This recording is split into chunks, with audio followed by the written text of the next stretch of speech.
There was this National Security Commission on AI, Eric Schmidt, unsurprisingly, and some of the documentation that came out of that commission via FOIA request showed that they felt that the only way for the U.S. to catch up to China was essentially to become China.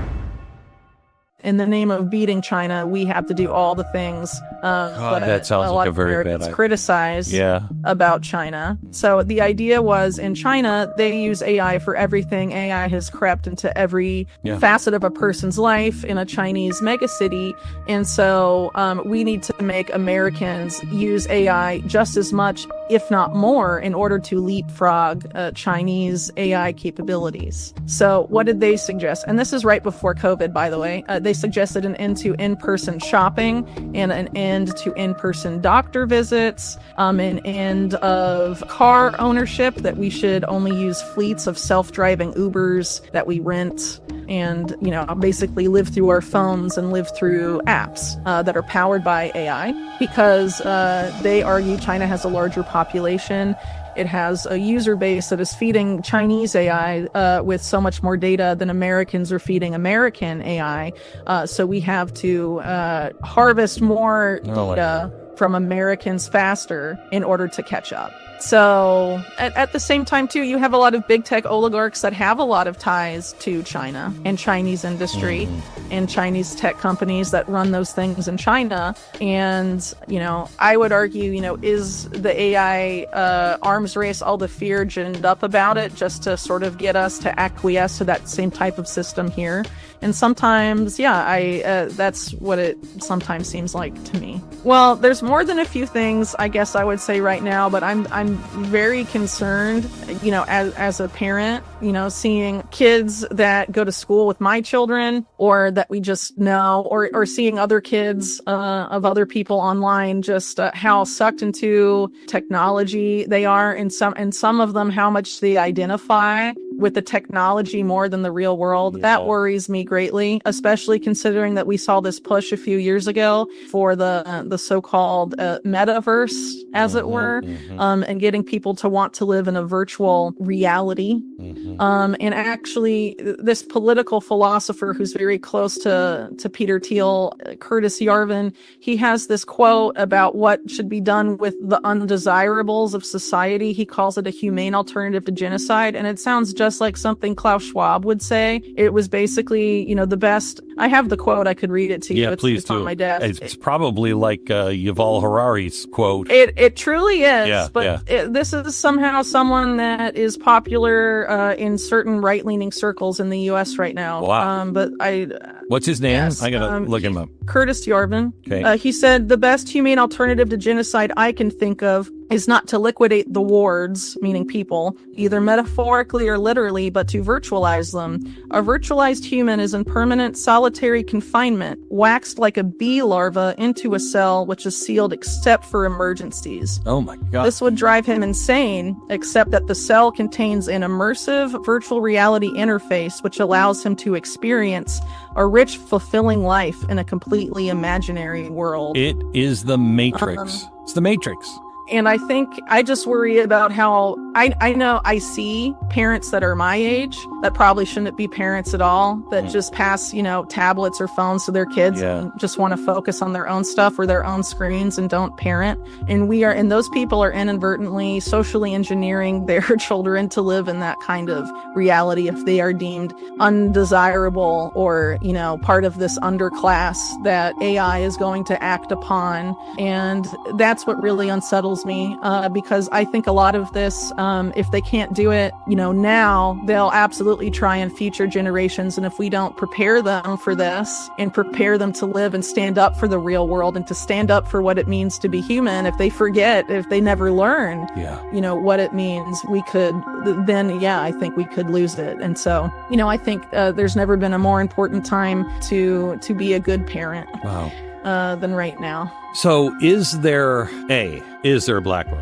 So I would say, first of all, there is a black book that has been published. It was published by Gawker in 2015. It was obtained by journalist Nick Bryant. And that is the black book we have. There is obviously documentation and documents that the U.S. government still has, that it has very openly over the past several months made various excuses for about why it will not release them. What do they contain? Far as the black do you know? book, no, I don't. Okay. But I can guess about some things. So, but there are also a few questions that they could just answer that don't necessarily involve document releasing.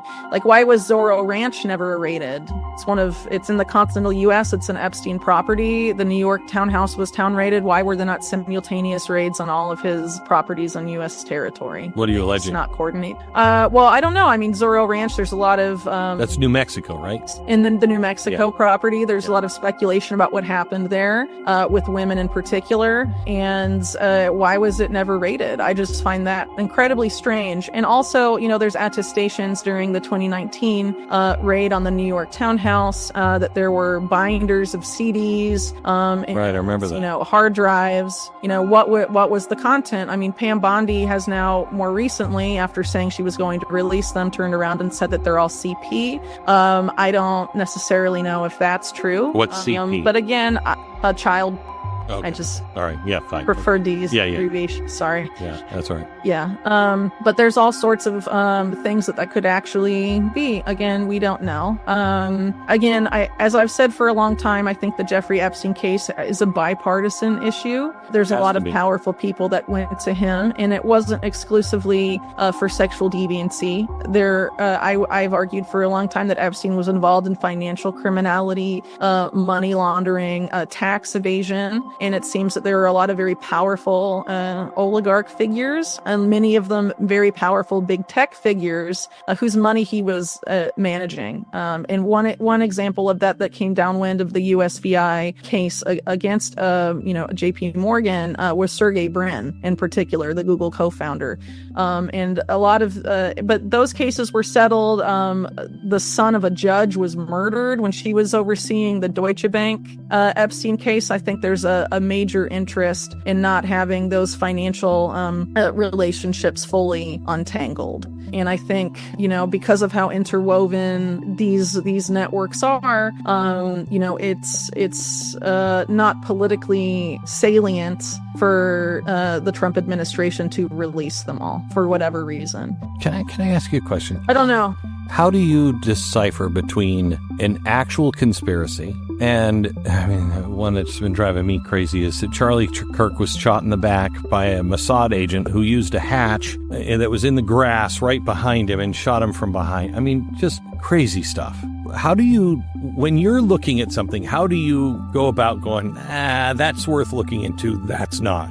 Well, I think at this point for me, it's intuition, and also the fact that a lot of my work is historical. So I look back many decades. And so if I get inkling of something suspect happening now and the parties involved happen to be directly connected to people that I know engaged in wrongdoing and crime in the past, then I tend to be more inclined, because there are patterns, and a lot of these people repeat the same tactics and the same patterns of criminality over and over again. But I think also, there was a deliberate effort to try and undermine the reporting on real conspiracies by muddying the waters and flooding it with crap.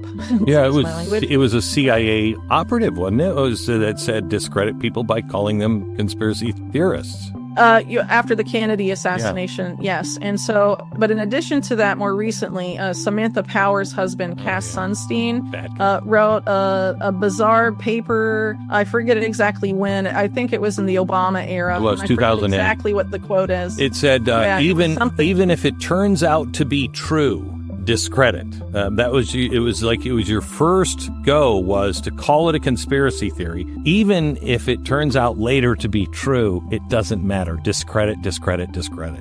Yes, but in addition to that, there was something about infiltrating conspiracy movements in order to push the needle to a narrative that was more favorable to the powers that be. So as one example, he said a lot of the conspiracy movement in the U.S. at that time did not trust the government. So how do we make infiltrate conspiracy movements to make them trust the government? And I would argue that something like QAnon likely was downwind of that. Wow. I never thought of that. But it's very possible that continues now. I would argue it does, especially, they know that a lot of this information about past conspiracies or even current ones, can't always be put back in the bottle. But if you muddy the waters, flood the zone, to use one of their terms, with things that are dubious, it becomes very hard for people to sift through the content. And then we're left doing what Eric Schmidt and Henry Kissinger proposed, relying on AI to sift through all of that for us, to tell us the right answer. So again, critical thinking, very important. But I think, because trust is at an all-time low, it just depends on the person. I mean, obviously there's a lot of people that, are terminally online and sort of drift into places where they might think things are true that, certain people would definitely not agree with. But again, I think it just comes down to individual discernment and critical thinking, which are qualities that are not taught to people anymore in schools. And, it starts with parents teaching that type of discernment. And for me personally, I think history adds a lot of the necessary context to having that ability to discern. And so I would, urge people to look at, what these particular networks have done decade over decade. What the reason my book is so long and is in 2 volumes is because, I thought that the repeated patterns by the repeated individuals that are all connected together would show that obviously there is something wrong here. Maybe we won't get an admission, from Bill Gates and writing about his Epstein relationship, or, from intelligence agencies that they had connections to Jeffrey Epstein and affidavit. It's very unlikely we'll get those documents. So what can we look at in the public record that's publicly available? And obviously, I think, my book shows that there's various instances, the same individuals repeating the same tactics over and over again, using a lot of the same institutions to do so, and how, it just stacks so much that it becomes, to me, quite obvious that something is very wrong with that particular network. And when you have so many instances of financial crime, arms trafficking, sex trafficking concentrated in such a small group of people, many of whom have ties to the organized crime gangs from, America's not so distant past. To me, it looks like that a lot of those people rebranded, and basically the main thesis of my book is that those organized crime interests got in bed with our intelligence agencies, and some of those organized crime figures rebranded as philanthropists or other things, but ultimately, that entity, that fused entity, ultimately wants is an authoritarian government. And we have to fight against that, despite, all the things that they could throw on us and all the manipulations that they may target us with. Which again, I think over the short term, it's going to be more than we've probably ever seen before. But people have to be very steadfast in how much the Constitution matters to them. That constitutional rights are for every American, not just the American that we happen to agree with. Yes. And I think who benefits the most if we start hating our neighbor and want to kill them? There's certain people that want to own everything, and that includes things that have never been able to be owned before, that were things like the public commons, like rivers, lakes, the ocean itself, natural forests, all sorts of it. These people want to put all of that into the financial system, fractionalize it, tokenize it, and sell pieces of it around, use it to speculate on. I mean, it's very bonkers. So, yeah. And so this is just one aspect of the digital currency play. Obviously, there's a lot more than that just going on as well. I would argue that a lot of this push, particularly in the U.S., for dollar stablecoins supposedly being better than a central bank digital currency, also falls into this paradigm we talked about earlier of, moving from the public to the private, of the public-private partnership, because a lot of these stablecoin issuers, if the big concerns about CBDCs was that they're seizable, they're surveillable, and they're programmable. Well, all of those 3 things also can apply to stablecoins. The only difference is that you would have a private company issue it and control it. But we've seen time and again how a lot of these private entities are willing to do that when contacted. Just look at how Bank of America behaved with January 6th, people accused of wrongdoing on that day, for for example.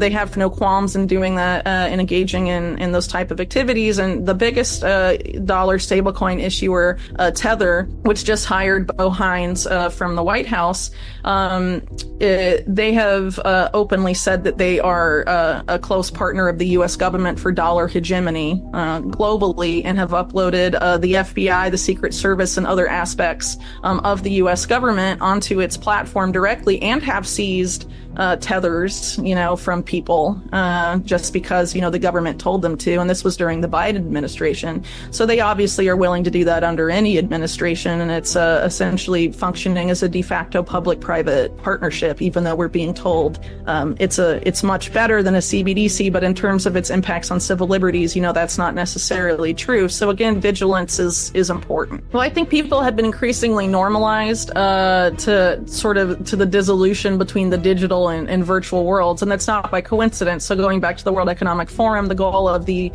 WEF's so-called Fourth Industrial Revolution is to blur those lines very overtly. And so, what we're seeing here are stepping stones leading us to an increasingly encroaching all digital system. And, it probably began some time ago. I'm sure you remember several years ago, Mohammed bin Salman, for example, gave citizenship to a robot, and that was kind of framed as novel. But, there's been an effort to normalize these kinds of things with respect to the government. So now they're having, AI run the government under the guise that it's more efficient, it's more trustworthy, and all of that. But again, who is accountable if the AI makes a mistake? Because AI does make mistakes. AI also hallucinates and returns results that are essentially indicative of an irreality, something that is completely not true. And so who is accountable in those cases? Can they hold the AI minister directly accountable? Not really. Does the accountability fall to the person who programmed the AI? It obviously opens up a pretty sticky situation. But I would, in the case of this, argue that this is in furtherance of an agenda that was actually laid out by Henry Kissinger and Eric Schmidt in their book. I forget what it's called. Sorry about that. But they wrote a couple books on AI. In the earlier one, I think it's AI and Our Human Future is the subtitle, or The Age of AI, something like that. They essentially argue that we should put AI in charge of government because they assume, they obviously believe, that AI is a form of a super intelligence, therefore it knows better than humans do. And so even when it returns these unreal, irreality results, we should take that as a sign that it can see things humans cannot see. We should just trust that it's there because we should trust that it's super intelligent, and sort of offset, give it power over our lives, supposedly because it's a better arbiter of what's real and what's not than we are, which is I think terrible. That is just insane. Also, sorry to keep repeating that word, but it's hard. Some of this is really insane, just bonkers stuff. Yeah. And in addition to that, Kissinger and Schmidt laid out that their biggest interest in AI was its impact on human perception. And ultimately, if you're able to completely control how people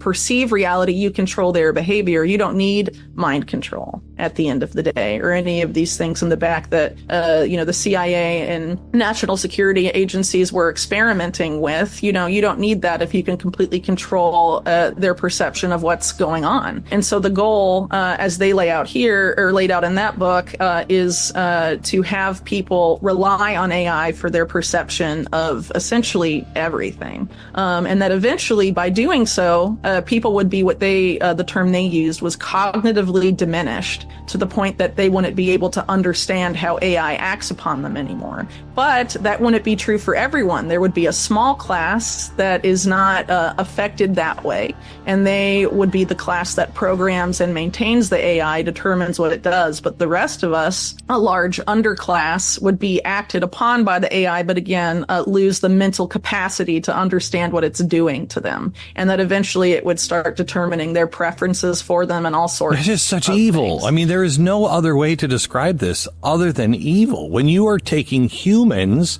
who are built to act, not to be acted upon, and you purposely put them into a class that you can act upon, there's no better word to define it than evil. Yeah, well, the term, that gets thrown around a lot for this is post-human future, but what is more evil to humanity than that? Right. Just eliminating us and turning us into what some of these libertarian oligarchs called technoplastic beings. I mean, some of them think that humans are nothing more than bootloaders for digital intelligence. I mean, that's how we are perceived by a lot of these tech oligarchs, because again, a lot of their goal, and they've been relatively open about this, is to live forever. But in defiance of natural law. So using technology to allow them to become gods. A lot of these tech oligarchs, including like the co-founders of Google, have been pretty open about that. And even someone like Jeffrey Epstein, for example, who was very interested in eugenics and AI and all of that, was interested in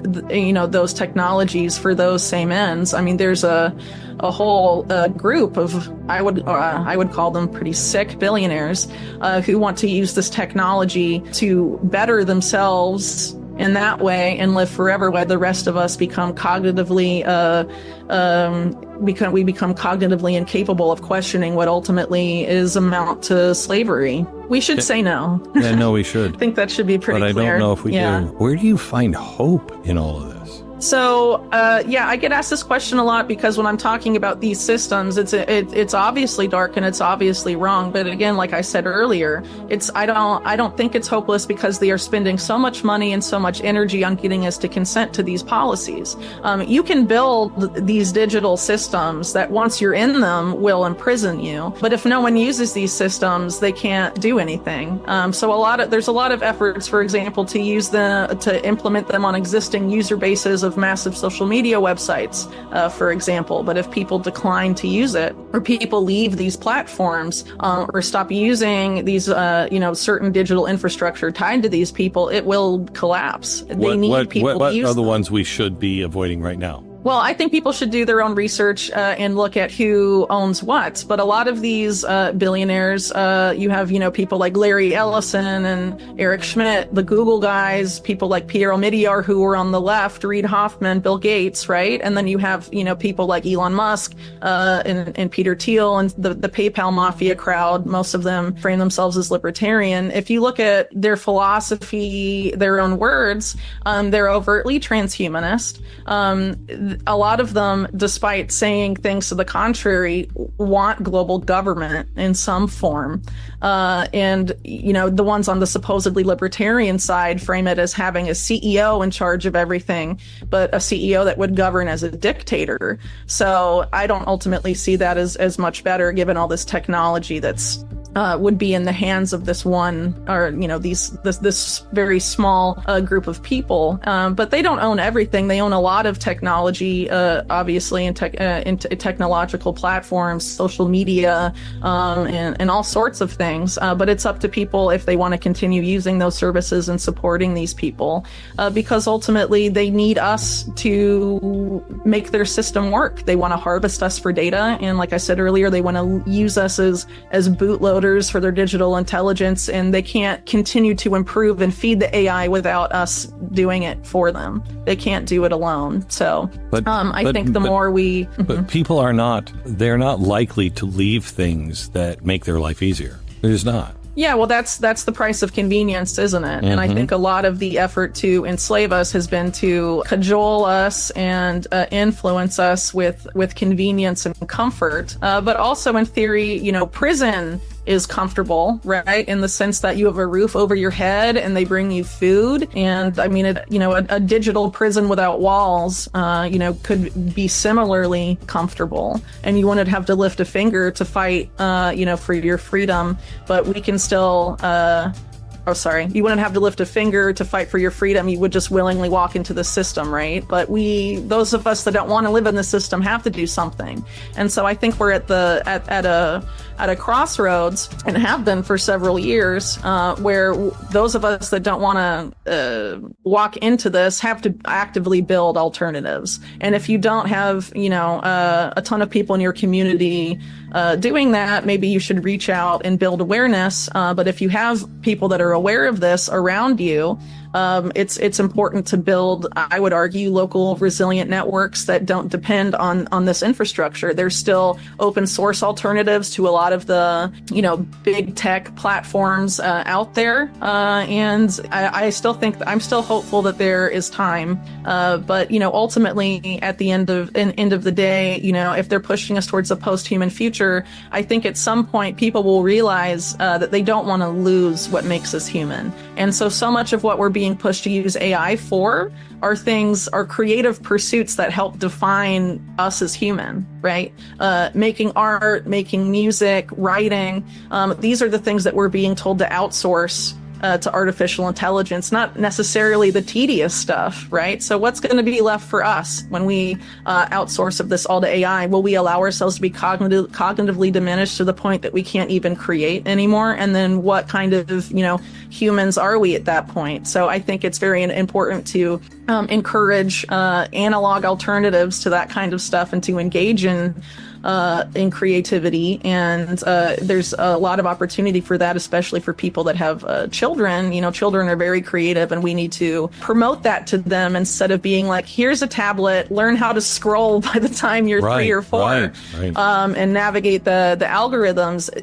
If we do nothing and we don't shift that cultural behavior, or what's being made, common cultural behavior now, then it will be very problematic. And so I think, it's a very important time right now for parents to make sure your kids are well and anchored in the real world, and not just checked out to launch and trusting potentially trusting algorithms more than you. I mean, there's these efforts to have domestic robots in the house. A lot of the ads show, young children developing emotional relationships with these robots, saying, I love you, and all of this stuff. That is not good. Just because you want to focus on yourself or X, Y, and Z is no excuse to have, the emotional connection your child needs be built with a machine programmed by who knows who. I mean, so many of these big tech figures also had relationships to Jeffrey Epstein, a pedophile. Do you want to trust those people to program stuff that's around your kids and talks to them and,